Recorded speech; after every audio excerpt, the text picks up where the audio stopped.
राम राज्य की अवधारणा भारतीय संस्कृति में एक आदर्श प्रशासन व संपूर्ण कल्याण के लिए है।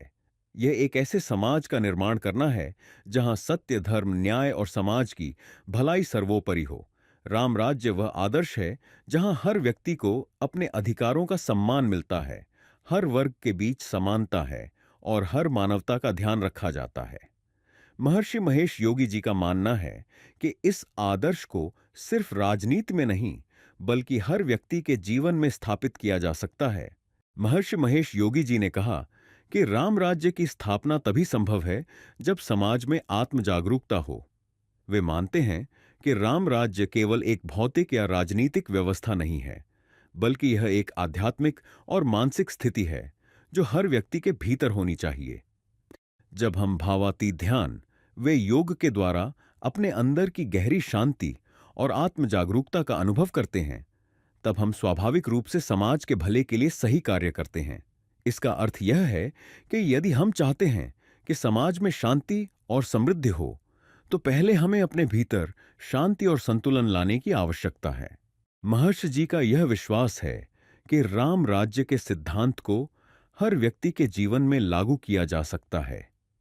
इसके लिए हमें अपनी दिनचर्या में भावातीत ध्यान के नियमित अभ्यास को शामिल करना होगा, जो हमें आत्म जागरूकता और आत्मनिर्भरता की दिशा में मार्गदर्शन प्रदान कर सकता है।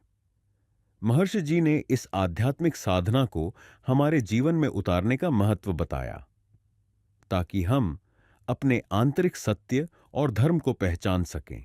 महर्षि जी का यह मानना है कि राम राज्य की स्थापना के लिए हमें अपने भीतर की बुराइयों को समाप्त करना होगा और सकारात्मक गुणों को प्रकट करना होगा। भावातीत ध्यान के नियमित अभ्यास से ही हम अपने जीवन में सत्य, धर्म और न्याय की स्थापना कर सकते हैं। यही राम राज्य है। यह सिर्फ व्यक्तिगत नहीं, बल्कि सामूहिक उन्नति का रास्ता है। महर्षि जी ने कहा कि राम राज्य दुख काहू न व्यापा केवल एक आदर्श नहीं है, बल्कि यह हर व्यक्ति के लिए प्राप्त करने योग्य स्थिति है। समाज की प्रगति और शांति के लिए यह आवश्यक है कि हर व्यक्ति अपनी चेतना में राम को जागृत करे। राम का अर्थ केवल भगवान राम से नहीं है, बल्कि यह हमारे भीतर की वह आध्यात्मिक एवं प्रशासनिक ऊर्जा है जिससे हम सकारात्मक मार्ग पर चलते हैं। जब हम अपने भीतर की इस ऊर्जा को जागृत करते हैं, तो हमारे जीवन में संतुलन और शांति स्वतः ही स्थापित हो जाती है। यही आत्म प्रकाश है जो राम राज्य की नींव को मजबूत करता है।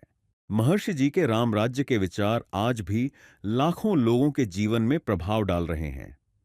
उनके दृष्टिकोण से राम राज्य कोई दूर का स्वप्न नहीं, बल्कि एक सकारात्मक जीवन की वास्तविकता है, जिसे हर व्यक्ति भावातीत ध्यान के नियमित अभ्यास से सहज ही प्राप्त कर सकता है।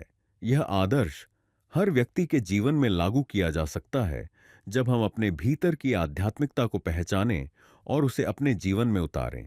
महर्षि जी ने यह सिद्ध किया कि भावातीत ध्यान के नियमित अभ्यास से हर व्यक्ति अपने जीवन में धर्म, सत्य और न्याय की स्थापना कर सकता है, जो राम राज्य के अनुरूप है। भावातीत ध्यान के नियमित अभ्यास से हम अपने भीतर संतुलन और शांति लाते हैं, जिससे समाज में शांति और समृद्धि की स्थापना होती है। जब हम अपने भीतर शांति और संतुलन लाते हैं, तो हम अपने आसपास के लोगों में भी शांति प्रसारित करते हैं और एक आदर्श समाज, राम राज्य के सिद्धांत को साकार करते हैं। राम ब्रह्म परमार्थ रूपा। महर्षि जी श्री राम को पूर्ण ब्रह्म बताते हुए कहते हैं, राम जीवन का प्रकाश है। राम हर किसी के हृदय में जीवन का प्रकाश है। राम सृष्टि के हर कण में विद्यमान जीवन का प्रकाश है। राम जीवन का प्रकाश, विशुद्ध ज्ञान, वेद का प्रकाश है, जो संपूर्ण जीवन के भाग्य का मार्गदर्शन करते हैं। जय गुरुदेव।